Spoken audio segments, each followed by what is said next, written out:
another shocking attack on European soil. Yes, it is. Another cowardly terrorist attack in Brussels this time. Kieran, the Australian people have our thoughts and prayers, but above all, our utmost solidarity with the people of Belgium. 100 years ago, our forebears were fighting to defend Belgium in the fields of Flanders. And today, in 2016, we are united with the people of Belgium in this and our many, many other allies, with the whole world, in this battle against terrorism.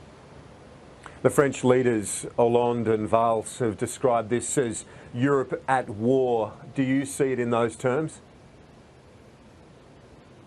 Well, it certainly has many of those characteristics. I think we need to recognise this is a very serious, pervasive security challenge. This terrorist threat is a very real one. It is not something that just occurs in the Middle East, although it's shocking there, of course, the atrocities there beyond description in some cases. But what this reminds us, Kieran, is how important it is that we have secure borders. You see, if you look at the European situation, they have in effect no internal borders, so people can move freely within Europe.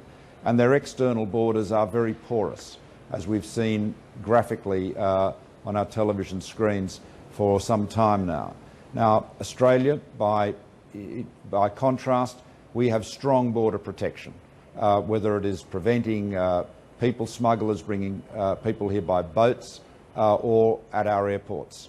So, of course, we have an advantage of geography as well, but we have much stronger security, border protection than any of the European countries, and we have a very, very efficient and focused domestic security operation. And I've been meeting today, conferring today with the Acting Director General of ASIO, with the Commissioner of the Australian Federal Police, with our counter-terrorism coordinator and other officials to review what's happened in Belgium and to learn from it. And we'll be meeting again later on today. These attacks, wherever they occur in the world, are always incidents from which we learn.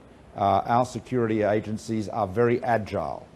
They change their mode of operation, they refine it in the light of new information, and it's very important that they, and indeed me as the Prime Minister, is kept closely alert to these latest developments so that we are best able to do our job, and the job that thousands of Australians are working on day and night, to keep Australians safe.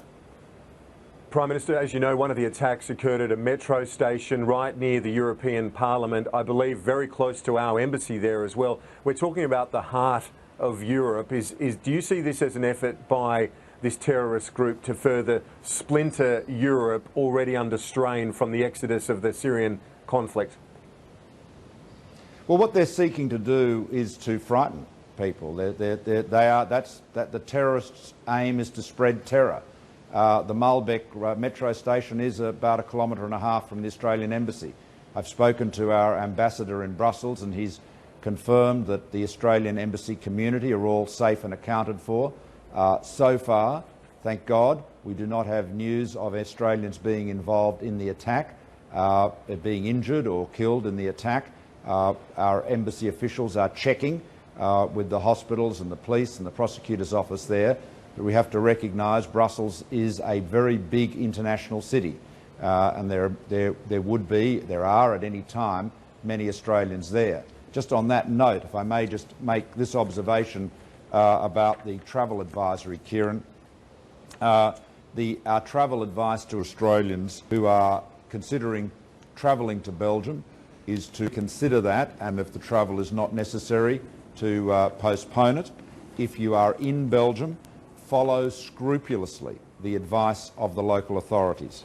If you are concerned about family or loved one or friend in that region at the moment, please try to contact them directly and confirm they're safe.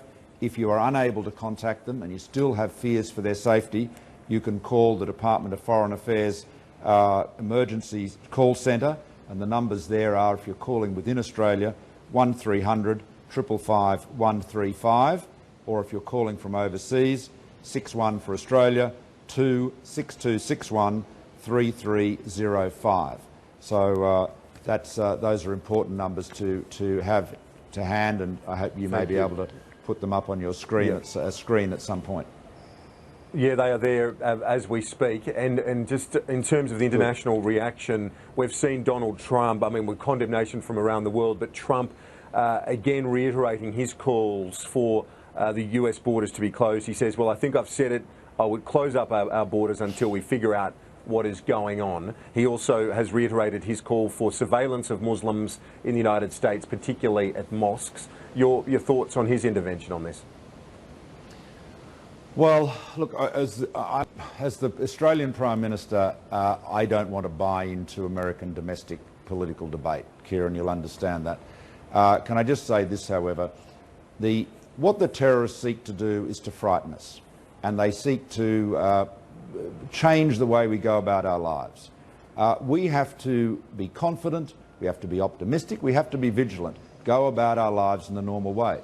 My good friend, the President of Indonesia, Joko Widodo, as you know, experienced a bombing in Jakarta recently, some weeks ago.